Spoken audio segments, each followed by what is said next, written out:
కావచ్చు 5 గంటలు కావచ్చు మొత్తం వ్యవస్థ కొలాప్స్ అయితే కయాస్ వచ్చే పరిస్థితి వస్తుంది. ఈ విషయం కూడా మీరు అర్థం చేసుకోమని కోరుతున్నా.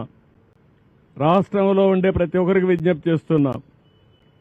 ఒక వ్యక్తులుగా సమాజంలో బాధ్యత కలిగిన మనం సమాజంలో ఎవరికైనా ఇబ్బంది వస్తే అండగా నిలబడవలసిన బాధ్యత మీ మీద ఉంది. మీరు కూడా ముందుకు రండి, సహకరించండి. ఏ విధంగా సహకరిస్తారో మీకే వదిలిపెడుతున్నా. ఫైనాన్షియల్గా ఇస్తారా, లేకుంటే వచ్చి సేవ చేస్తారా? ఇక్కడ విజయవాడలో ఉండే ఇక్కడ కానీ చుట్టుపక్కల ఉండే ప్రతి ఒక్క వ్యక్తిని కోరుతున్నా, ఇది మనందరి బాధ్యత. సాటి మనిషి ఇబ్బందుల్లో ఉన్నప్పుడు మీరు చేయాల్సిన పని, మీరు వంట చేసి తీసేపి ఒకసారి క్యారియర్ తీసి పెడతారా, లేకపోతే పరామర్శిస్తారా, వాళ్ళని లేకుంటే నిత్యావసర వస్తువులు ఇస్తారా, లేకుంటే వాళ్ళకి ఏదైనా కష్టాల్లో ఉంటే ఆదుకుంటారా? ఒక కుటుంబాన్నో ఒక 5 కుటుంబాలను మీ శక్తి మేరకు మీరు చేయగలిగితే అది మనలో ఉండే మానవత్వాన్ని నిరూపించుకున్నట్టు అవుతుంది. ప్రభుత్వం చేస్తాం, కానీ ప్రతి ఒక్కరూ గుర్తుపెట్టుకోవాల్సింది సమాజం బాగుంటే మనం కూడా ఉంటాం. అలాంటి స్ఫూర్తికి మీరు నాంది పలకాల్సిందిగా ఈ విజయవాడలో ఉండే వీళ్ళని కూడా కోరుతున్నా. మేము చేయాల్సిన పనులన్నీ చేస్తాం. ఈ కొండ మీడియాని కూడా కోరుతున్నా, చెత్త రాజకీయాలు వద్దు. ప్రజలు ఇబ్బందుల్లో ఉన్నప్పుడు ప్రజాహితం కోసం పనిచేయండి. అలాంటి ఇష్టానుసారంగా రాసే వార్తల్ని పట్టించుకొని పాజిటివ్ వార్తలు ఉంటే ఇవ్వండి. నేను లాస్ట్ మైల్లోకి రీచ్ అయ్యి ప్రతి ఒక్కరికి న్యాయం చేసే బాధ్యత తీసుకుంటాం.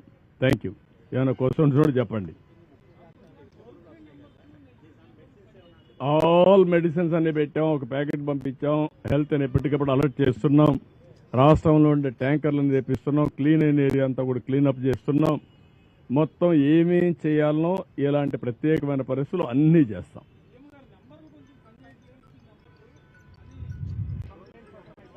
ఓకే, ఆ 2 నెంబర్లు ఇచ్చాను.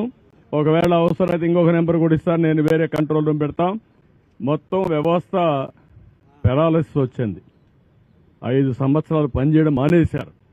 నేను ఇంకా ఏం చేయాలో నాకు కూడా తెలియని పరిస్థితికి వచ్చా ఇప్పుడు. అందుకే ఇప్పుడు ఒక ఆఫీసర్ సస్పెండ్ చేశారు. జక్కంపూడిలో ఒక ఆఫీసరు సరిగా తీసుకపోతే మార్నింగ్ అప్పుడే సస్పెన్షన్ అయింది. ఎక్స్ప్లెనేషన్ కాల్ ఫార్ చేశాను. ఇంకెవరిని నేను ఉపేక్షించను. మంత్రులు కూడా సరిగా చెప్పది చేసిన పని చేయకపోతే వాళ్ళ పైన కూడా చర్యలు తీసుకుంటా. ఎవరైనా నాకు అవసరం.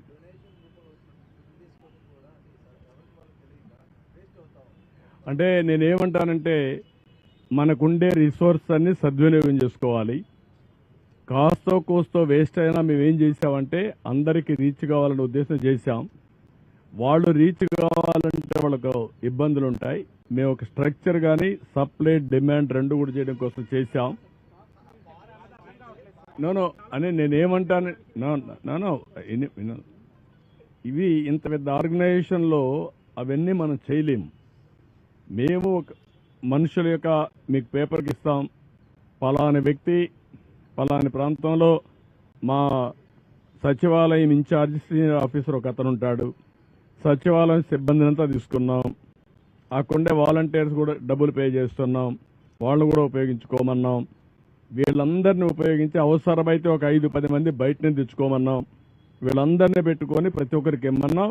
ఆ స్టాక్ పాయింట్స్ ఏవైతే సచివాలయం నెంబర్లు మీకు ఇస్తాం, ఆ సచివాలయం నెంబర్లు మీరు పబ్లిసైజ్ చేయండి. అవి పబ్లిసైజ్ చేస్తే ఆటోమేటిక్గా ఎవరైతే వస్తారో నేరుగా వాళ్ళని కాంటాక్ట్ చేసి అక్కడికి పంపిస్తారు వెహికల్స్ అవన్నీ.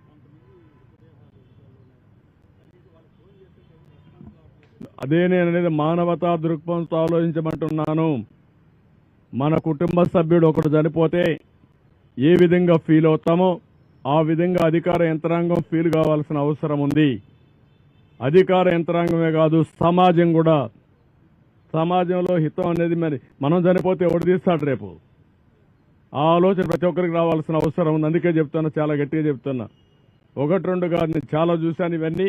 అవి చూసిన తర్వాత నాకు చాలా బాధ కలిగింది. ఆ బాధే ఇక్కడ రిఫ్లెక్ట్ చేస్తున్నా. చాలా స్టబర్న్గా ఉంటానని దృఢ సంకల్పంతో మనసును కూడా స్థిమితం చేసుకొని చెప్తున్నాను. Now everybody has to act. No excuses. I'm very clear on that.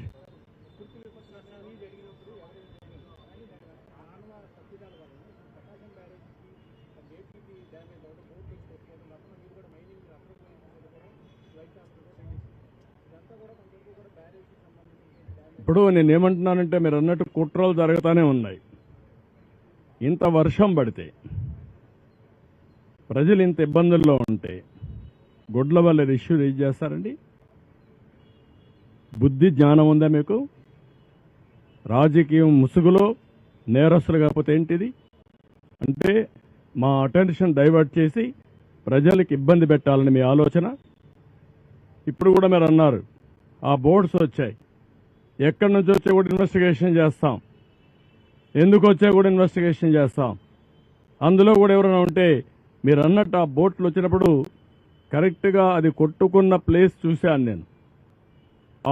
ఇది కూడా బెండ్ అయింది, వంగిపోయింది. పిల్లర్ కాదు, పిల్లర్ మధ్యలో ఉండే జాయింట్ వెయిట్ వెయిట్ వెయిట్ అది వెయిట్ అంటారా, అది కంట్రోల్ అన్నమాట. రెండు పిల్లర్స్ మధ్యలో గేట్ని కంట్రోల్ చేయడం కోసం పెట్టినటువంటి ఆ గేట్ అక్కడ ఉంటుంది, దాని సపోర్టింగ్ ఒక కాలం దాన్ని కొట్టుకునింది. అది బెండ్ అయిపోయి ఇరిగిపోయే పరిస్థితి వచ్చింది.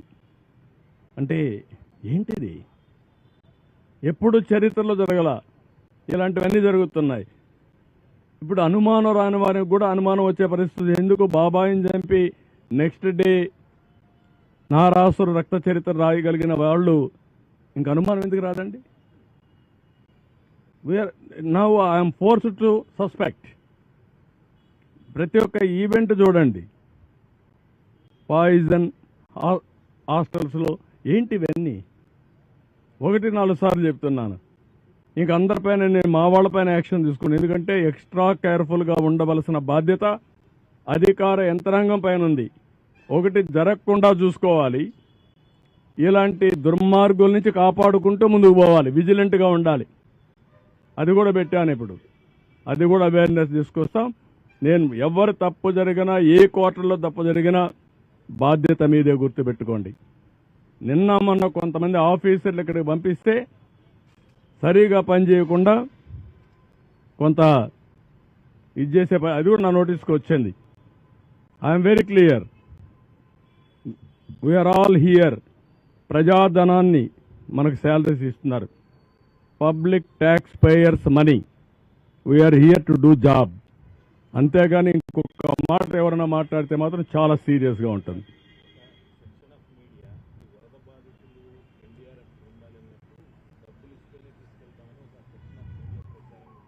నేను అందుకే ఒకటే మాట చెప్తున్నా, కొంతమందికి ఇంకా ఉంది. మీరు కూడా సమాజంలో భాగం. సమాజంలో మీరు కూడా ఇలాంటి తప్పుడు సంకేతాలు ఇచ్చి మీ పరువు పోగొట్టుకోవద్దండి. కమాన్ మెయిన్ స్ట్రీమ్, మెయిన్ స్ట్రీమ్కి రమ్మని కోరుతున్నా. ప్రజాహితం కోసం పనిచేయమని కోరుతున్నా. చేయకపోతే వాళ్లే ఏ విధంగా ఎలిమినేట్ చేయాలో వాళ్లే ప్రజలే ఎలిమినేట్ చేసుకునే పరిస్థితి వస్తుంది. అన్నింటికంటే ముఖ్యంగా ప్రజలు ఆలోచించాలి.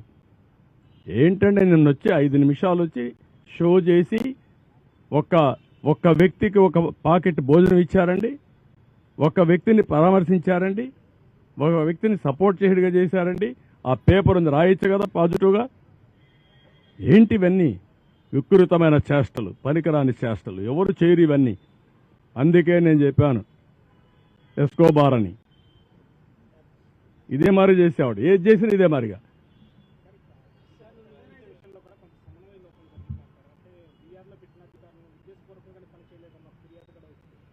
అవి కూడా నేను ఎగ్జామిన్ చేస్తున్నా. ఒకవేళ మా సీనియర్ ఆఫీసర్స్ గుడ్ ఫెయిత్తో చేసుంటే ఆ ఫెయిత్ నిలబెట్టుకోవాల్సిన ఆఫీసర్ అతను. ఒకవేళ గుడ్ ఫెయిత్తో పెట్టినప్పుడు, బాధ్యత ఇచ్చినప్పుడు, you don't have any excuse. As long as you are in government roles, that is your duty to do government duty. Be clear. ఒకవేళ వీఆర్లో పెట్టాడు, సిఎస్ఓ లేకుంటే మా డీజీ గారు ఓవర్లుక్ అయ్యారు, ఓవర్లుక్ అయితే పనిచేయవా నువ్వు? ఏమనుకుంటున్నారు మీరు? జీతం తీసుకోవడంలా? జీతం తీసుకున్నప్పుడు నీకు బాధ్యత లేదు. సమాజం నుండి కూడా బాధ్యత ఉంటుంది, గుర్తుపెట్టుకోండి. మీకు కూడా బాధ్యత ఉంది. అందుకే అడిగాను. మీకు మేము ఇవ్వకపోవచ్చు జీతం, ప్రజలు ఇస్తున్నారు. అందరం ప్రజలుంటేనే మనం అందరం ఉంటాం. ప్రజలు ఇబ్బందుల్లో ఉన్నప్పుడు మీనమేషాలు లెక్కేయడం, వాళ్ళకు నష్టం వచ్చే పనులు చేయడం, అది క్షమించరాని నేరం. I'm very clear on that. నేను కూడా ప్రజలకు ఎప్పటికప్పుడు కమ్యూనికేట్ చేస్తా. నేను వాళ్ళు ఏ నిర్ణయం చేసి దానికి ముందుకు పోతాను. Thank you.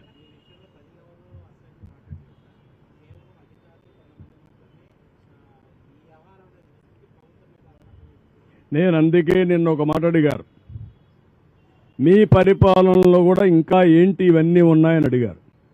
ఒకరు కాదు, ఎక్కడికి పోయినా మీరు పరిపాలనలోకి వచ్చారంటే మిమ్మల్ని కోరుకున్నాం, మీరు వచ్చారు. వచ్చిన తర్వాత ఎందుకు జరగడం లేదు, ఎందుకు ఇవన్నీ జరుగుతున్నాయి, మీరు చెప్తున్నారు ఎందుకు ఫీల్డ్లో జరగలేదు? They are asking me. Now I have to respond. నిన్న ప్రధానమంత్రి గారు చెప్పినప్పుడు ఆయన ఒక మాట అన్నాడు, మీరున్నారు, మీరు చేయగలుగుతారు కదా. నమ్మకం ఆయనకు. ఉదువు సైక్లోన్లో వచ్చినప్పుడు చూశాడు ఆయన. ఇద్దరం దిగాం, ఆయన రిసీవ్ చేసుకుని కారులో పోతా ఉంటే ప్రజలు నన్ను చూసి ఒక నమ్మకంతో 2 ఏళ్లు చూపించి నవ్వారు, నవ్వుతూ స్వాగతం పలికారు. అంటే ఏంటి ఉద్దేశం? మీరున్నారు, మేము సేఫ్ అని, మాకేం బాధలు ఉండవు, అన్నీ జరుగుతాయని. ప్రధానమంత్రి గారు అన్నారు, నేను సీఎంగా పనిచేశాను, ఇది ఎప్పుడు నేను చూడలేదు. కష్టంలో ఉన్నప్పుడు ఫస్ట్ ప్రభుత్వం పైన పడిపోతారు. అలాంటిది నిన్ను చూసి 2 వేలు చూపించి నవ్వుతున్నారంటే, స్వాగతిస్తున్నారంటే నాకు ఆశ్చర్యం వేస్తుందని చెప్పారు. అది వాళ్ళ మంచితనం, వాళ్లకు మా మీద ఉండే నమ్మకం. ఆ నమ్మకాన్ని కాపాడుకోవడానికే ఇక్కడ కూర్చొని ఇన్ని ప్రయత్నాలు చేస్తున్నాను నేను. నిన్న కూడా నేను చూశాను, ఒక్కరు కూడా నన్ను బ్లేమ్ చేయాలా. సార్ మీరున్నారు, మీరుంటే జరగదు సార్. ఏంటి సార్ ఇక్కడే డెడ్ బాడీ వదిలేసి వెళ్ళిపోతారు వీళ్ళు? నేను అందుకే నిన్న కూడా చెప్పాను, అవతల వాడు పేరెంట్ డెడ్ బాడీ అక్కడ ఉంటే తీసుకుపోయే వాళ్ళు లేకపోతే ఏ విధంగా ఫీల్ అవుతాడో ఆలోచించండి. మీరు ఆ కోణంలో ఆలోచించి మీరు వాళ్ళతో కన్విన్స్ చేయండి. వాళ్ళు ఎమోషన్లో ఉన్నారని కాదు, డెఫినెట్గా ఎమోషన్లో ఉంటారు. 3 రోజులు కన్న బిడ్డకు పాలు ఇవ్వలేని వాళ్ళు, కనీసం ఆకలితో ఏడిస్తే ఒక బిస్కెట్ ఇవ్వలేని వాళ్ళు ఎంత ఫీల్ అవుతారండి? ఎమోషన్ రాదా? కోపం రాదా మన మీద? That is what I asked them. అందుకే నేను నిన్నటి నుంచి మాట్లాడుతున్నా, మానవత్వంతో పనిచేయండి, హ్యూమనిజం చూపేయండి, పెత్తందారి వ్యవస్థ కాదని చెప్పి. I will do my duty. ఇప్పటి నుంచి మీరు చూస్తారు, రేపటి లోపల సెట్ కాకపోతే ఇంకా డ్రాస్టిక్గా వెళ్తాం. I very clear.